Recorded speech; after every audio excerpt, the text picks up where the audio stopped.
Okay. All right, Kason, thank you for being here today so that we can do a lesson on homophones. I'm excited to have you.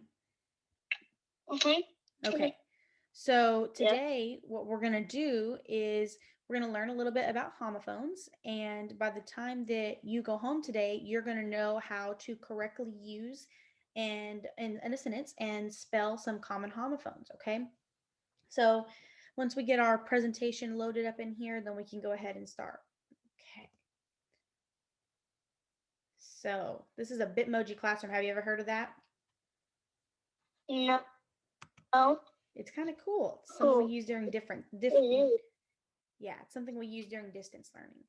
Okay, so can you tell me what is the difference in these two objects? We've got this bag of all-purpose flour and we've got a bouquet of roses. What's the difference in them?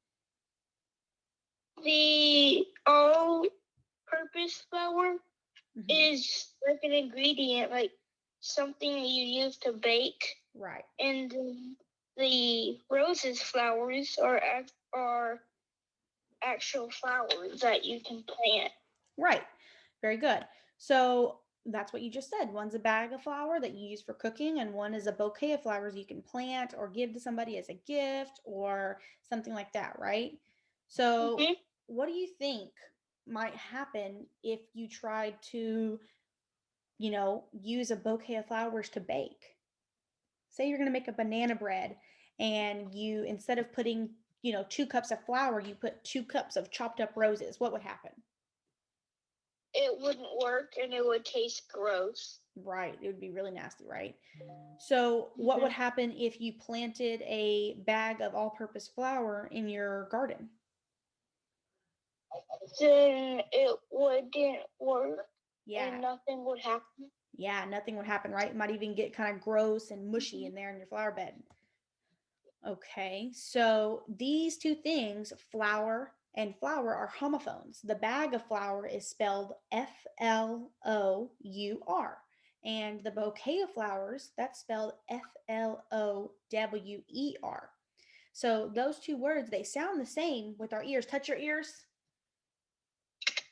and say they sound the same, They sound the same, but they're spelled different but they're spelled different, and they have different meanings, right?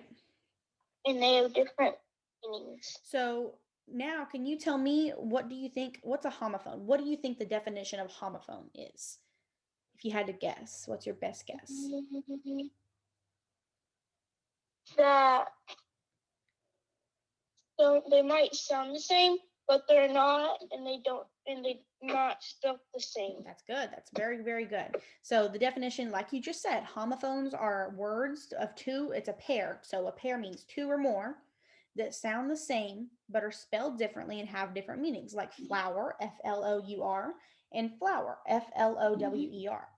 So a good little chant that you can kind of sing to yourself to help you remember is, they don't look alike, they aren't spelled the same, they sound just alike, and that's the homophone game.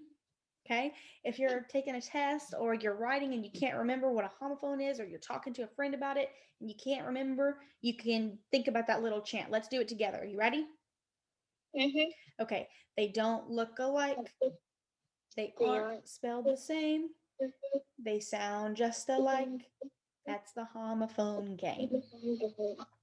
Good.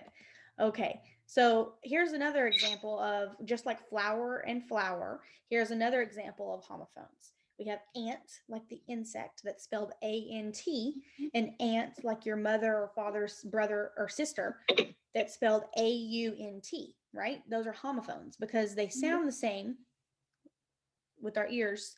They sound the same, but they're spelled different, right? Mm-hmm. Like an insect is spelled A-N-T, but your aunt, like I know you have an aunt named Angie, that would be spelled Mm-hmm. A-U-N-T, right? So Angie is spelled A-U-N-T, but aunt is spelled A-N-T. Can you think of any Uh-huh. other examples of homophones? Um. hmm. Mommy, like mummy.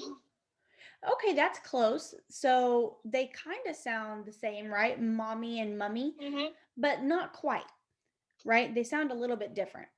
Maybe Mhm. I know in other countries sometimes like when British kids sometimes they say mummy instead of mommy, right? So if you were going to call your mom mummy, and then there's the mummy, like the Egyptian, the way they Like bury the Egyptian. monster. Well, sometimes it's a monster, but mummified is what they do to some ancient Egyptian, like that's how they bury their. People that pass away. Right, that's how they bury. So that Yeah. would be good. That's right. But in the US, we don't really call our moms mummy. But if you did, yeah, that would be Yeah. an example of a homophone. Mummy like mom, and mummy Yes. like the Egyptian burial practice. It's good. Okay, so Uh-huh. why do you think it's important to know about and understand homophones, Kason? Mm, Why might that be hmm. important? What would happen? Let me ask you this. What would happen if nobody in the whole world understood homophones?